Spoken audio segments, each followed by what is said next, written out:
Hey, it's Clay Trader, and this will be a video chart on ticker symbol TXTM. We will take a look at the 30-minute time frame. Real quick, what do I mean by 30-minute in case maybe you're new to charts? Instead of each one of these candlesticks here representing 1 day's worth of price action, which is what you would normally see, each one represents 30 minutes. So while this here may look like several days worth of time, it's actually just today's price action broken down into 30-minute time slices. I like to use this time frame. I think it does a good job of telling the quote-unquote story of the price, and then makes mapping out levels of support and resistance a bit easier to see. I don't mean to state the obvious, but I will anyways.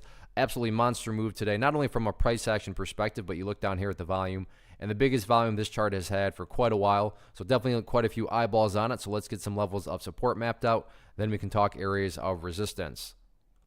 First area of support is what I would call the ideal level. I mean, if you say, hey Clay, what would make this chart look the absolute strongest going forward? That would be if the price can stay up above 0011. Now, don't get me wrong, if the price falls below it, I'm not saying the entire chart's ruined or anything like that. But yeah, if somehow the bulls can manage to stay above 0011, that would definitely be a huge sign of power on the bulls' part.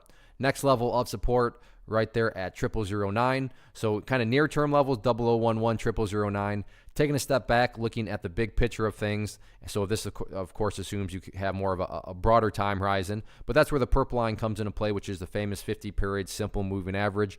As the name implies, that line is going to move itself higher and higher as time goes by. So a very cut and dry way to kind of gauge the current health of the price movement is simply put, as long as the price stays above that purple line, as the line itself moves higher and higher, then the bulls are at full strength, the bulls are in full health. However you can best visualize that, no questions asked. Now, what about areas of resistance? For this, I'm going to have to scrunch up the chart here a little bit. I may actually have to go to another time frame, because this is a good problem to have, because the price has not been up this high for quite a while. All right, actually, it's sitting right here at 0012, so I'm just going to leave it at 0012. Why am I going to do that? Well, going back to the history of the chart, well, first off, that's exactly where the price was rejected today. So that's reason number one. I'm just going to call that the resistance. And then you go way back here and surprise, surprise, it was rejected right there. Now, don't get me wrong. I'm not saying 0012 can't be broken. I'm just saying it makes sense why the price struggled with it today.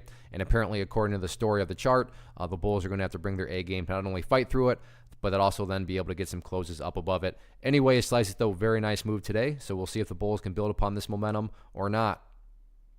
One of the biggest questions that I get is, hey Clay, how do you find the stocks that you trade? So what I've done is put together a free resource guide where I talk about the tools that I use to locate stocks that I find interesting and think may have potential. So if that sounds like something that could add value to you as a trader, then click on the image that is up on the screen right now and I will email you the guide. The guide itself is very short and to the point, and best part, it's completely free. Thanks for watching the video. Let me know if you have any questions.